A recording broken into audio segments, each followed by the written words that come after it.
बहुत समय पहले की बात है। एक छोटे से राज्य में वीरेंद्र नाम का एक साहसी और निडर योद्धा रहता था। वह न केवल अपनी वीरता के लिए प्रसिद्ध था बल्कि अपनी बुद्धिमत्ता और दयालुता के लिए भी जाना जाता था।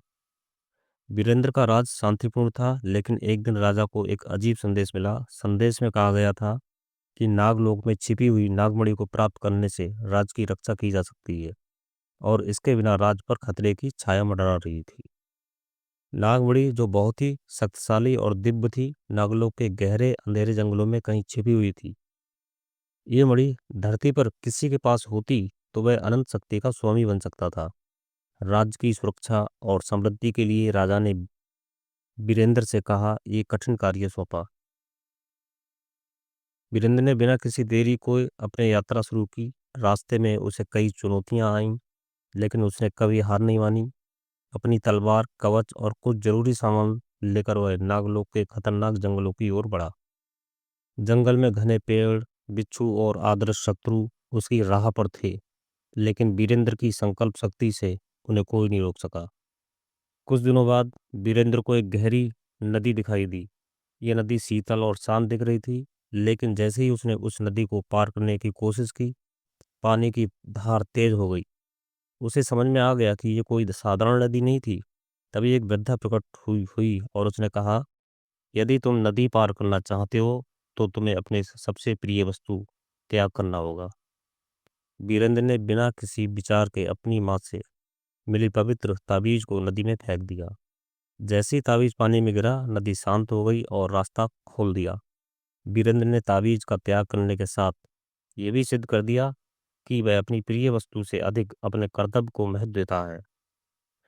नदी पार करते ही वीरेंद्र ने देखा कि एक विशाल गुफा के द्वार पर नागराज बासुकी खड़ा था।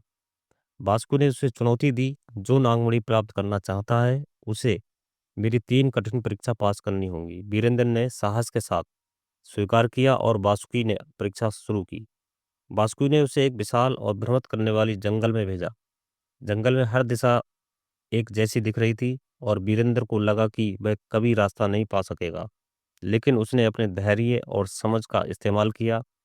उसने आकाश में सूर्य के स्थान का पता लगाया और तारे की दिशा को पहचाना। उसे जल्दी ही समझ में आ गया कि ये सभी रास्ते केवल भ्रम थे और असली रास्ता केवल सूरज और तारों की दिशा से ही देखा जा सकता था। उसने सही रास्ता चुना और जंगल से बाहर निकल आया। दूसरी परीक्षा में नागराज ने उसे एक शक्तिशाली असुर से लड़ने के लिए भेजा। असुर ने वीरेंद्र से युद्ध की चुनौती दी।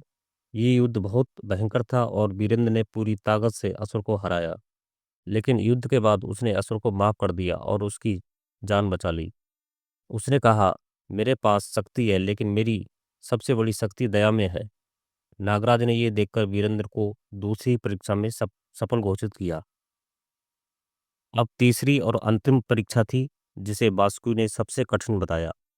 उसने वीरेंद्र से पूछा, नागमणि प्राप्त कर तुम क्या करोगे? वीरेंद्र ने दृढ़ता से उत्तर दिया, मैं इसे राज्य की सुरक्षा के लिए लाऊंगा ताकि मेरी प्रजा को कभी भी किसी संकट का सामना ना करना पड़े। बासुकी ने फिर कहा, क्या तुम अपनी जान की बाजी लगाने के लिए तैयार हो? यदि नागमणि को प्राप्त करने के लिए तुम्हें अपनी जीवन को त्यागना पड़े? वीरेंद्र ने बिना किसी हिचकिचाहट के कहा, मैं राज्य और प्रजा के लिए अपना जीवन भी बलिदान करने के लिए तैयार हूँ। ये देख नागराज बासुकी उसकी निस्वार्थता से बहुत प्रभावित हुए और उन्होंने नागमणि दे दी। वीरेंद्र नागमणि लेकर राज वापस लौटा। उसकी साहसिकता, दया और निस्वार्थता ने उसे सभी के दिलों में एक अनमोल स्थान दिलाया।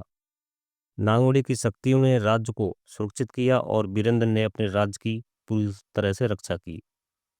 राजा ने वीरेंद्र को बहुत बड़ा सम्मान दिया और उसे राज्य का नया मंत्री बना दिया। वीरेंद्र ने कभी भी अपनी शक्ति का गलत इस्तेमाल नहीं किया, बल्कि हमेशा सत्य, धर्म और न्याय की राह पर चलते हुए अपनी जनता की भलाई के लिए काम किया। ये कहानी हमें सिखाती है कि सच्ची शक्ति न केवल शारीरिक बल में होती है, बल्कि दया, निस्वार्थता और साहस में भी होती है।